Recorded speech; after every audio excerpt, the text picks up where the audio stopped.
ትግራይ ውስጥ እየተፈጠረ ያለው ነገር በጣም ያሳዝናል። ሰላም አዶናይ ይባላለሁ። የ26 ዓመት ወጣት ነኝ። የተወለድኩት መቀሌ። ትግርኛ በደንብ ጥርት አድርጌ ማውራት እችላለሁ። ከትግራይ ጋር ለየት ያለ ግንኙነት አለኝ። የመጣሁበት የሚያኮራኝ ወጣት ነኝ። የመጣሁበት የማልረሳ ወጣት ነኝ።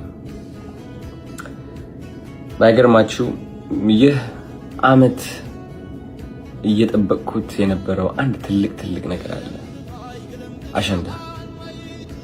አሸንዳ ማለት ከበዓል በላይ ነው።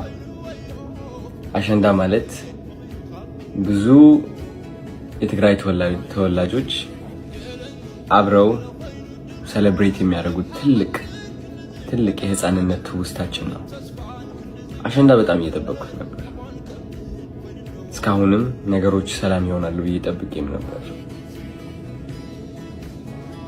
የትግራይ ወጣቶች በጣም ያሳዝኑኛል። ምክንያቱም ከማንም ፍጡር በላይ ተስፋ ያላቸው ወጣቶች ናቸው። ልክ እንደኔ። ያለፈው ዓመት አሸንዳ ስመለስ ወደ መቀሌ የተሰማኝ ስሜት ምን እንደሆነ ልንገራችሁ።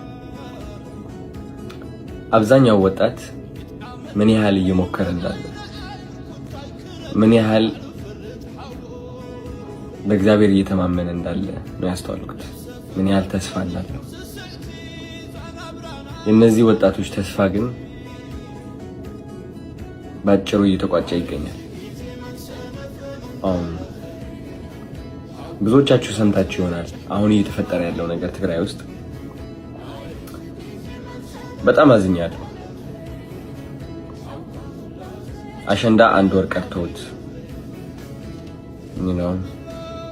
እኔ የጠበቅኩት ትግራይን ከፍ ማድረግ አለብኝ፣ ወጣቱን ማነቃቃት አለብኝ ነበር። ግን በዚህ ሰዓት እንደዚህ አይነት ነገር ያጋጥመኛል ብዬ አላሰብኩኝም። ከብዶኛል ለራሴ። እነዚህ ወጣቶች ያለቻቸው ጥቂት ተስፋ ይዘው ለመጓዝ እየሞከሩ እያለ አሁን እየተፈጠረ ያለው ነገር ግን ተስፋቸውን በአጠቃላይ የሚቋጭ ነው። ውጊያ የእነዚህ ወጣቶች ጠላት ነው። አይናቸው ስመለከት፣ ፊታቸው ስመለከት ጀግንነት ይታየኛል። እነዚህ ወጣቶች ውስጥ ጀግንነት አያለው። ግን የማየው ጀግንነት የውጊያ ጀግንነት አይደለም።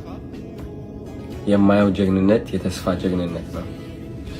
የሰላም ጀግንነት ነው። የመለወጥ ጀግንነት ነው። እነዚህ ወጣቶች ውጊያ መግባት አለባቸው ብዬ አላስብም፣ አላምንም። በዚህ ዘመን ውጊያ ወደ ኋላ እንጂ ወደፊት ሊወስደን አይችልም። እነዚህ ወጣቶች ይበቃቸዋል። አሁን የሚያድጉበት ጊዜ ነው።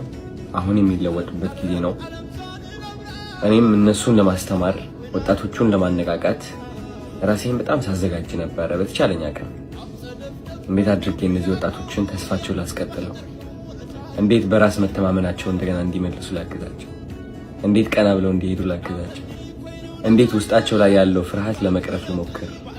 እነሱ ያለፉትን ነገር ባላልፍም ግን ልክ እንደ አንድ ወንድማቸው እረዳቸዋለሁ።